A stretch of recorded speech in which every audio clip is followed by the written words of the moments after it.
Good morning po sir. As of 9:20 ng umaga, first video ngayong araw, Saturday.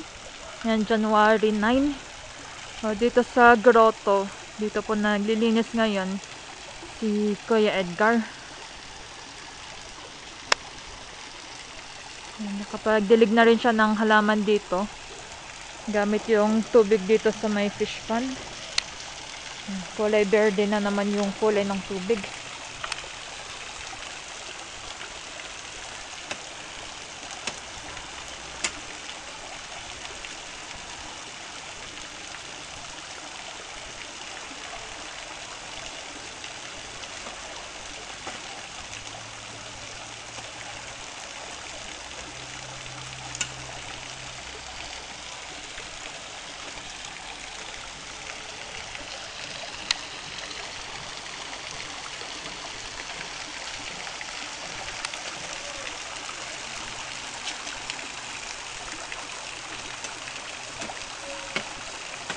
Yung mga tumubo na sunflower dito sa riprap, ito yung tinatanggal ni Kuya Edgar.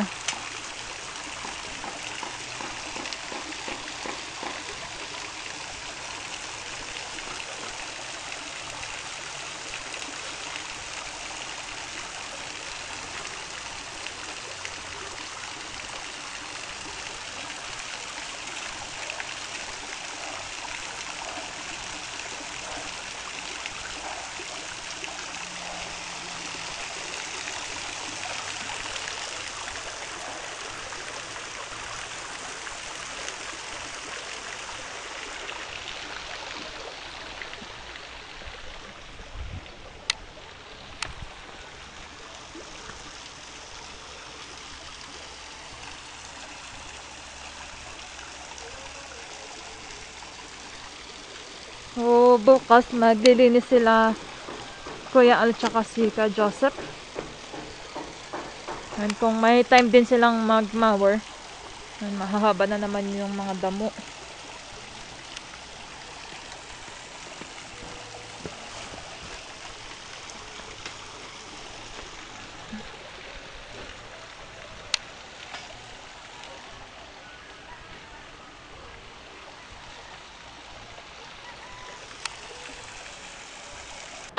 Dito naman po sir sa Star House 2.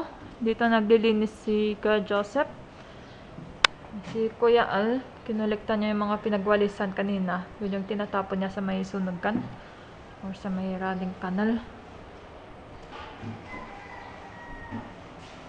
Dito sa kusina naglilinis ngayon si Ka Joseph.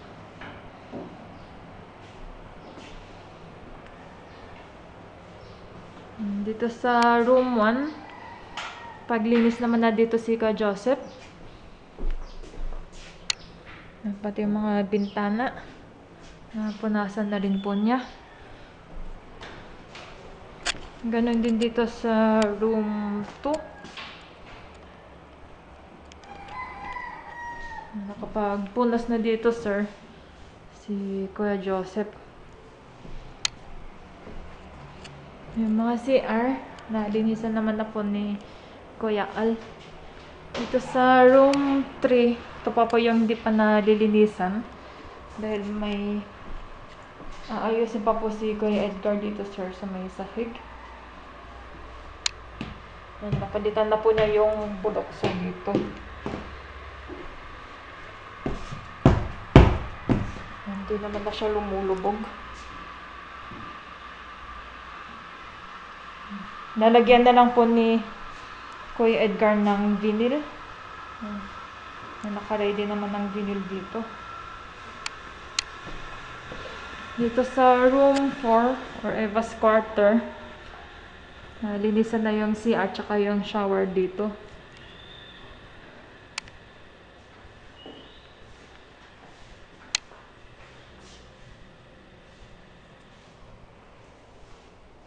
Dito na lang naglilinis si Kuya Joseph. Nakapaglinis na, tsaka ibabalik tong mga kutsyon nandito sa may veranda.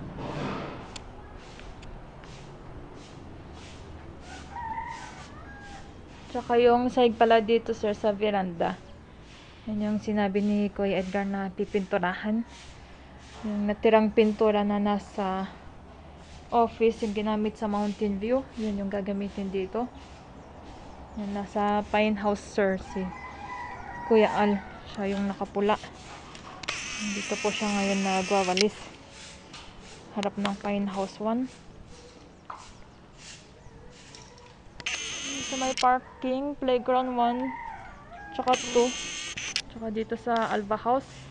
Kapag walis na dito kanina si Kuya Joseph. Yung mga pinagwalisan, yun yung hinakot ni Kuya Al.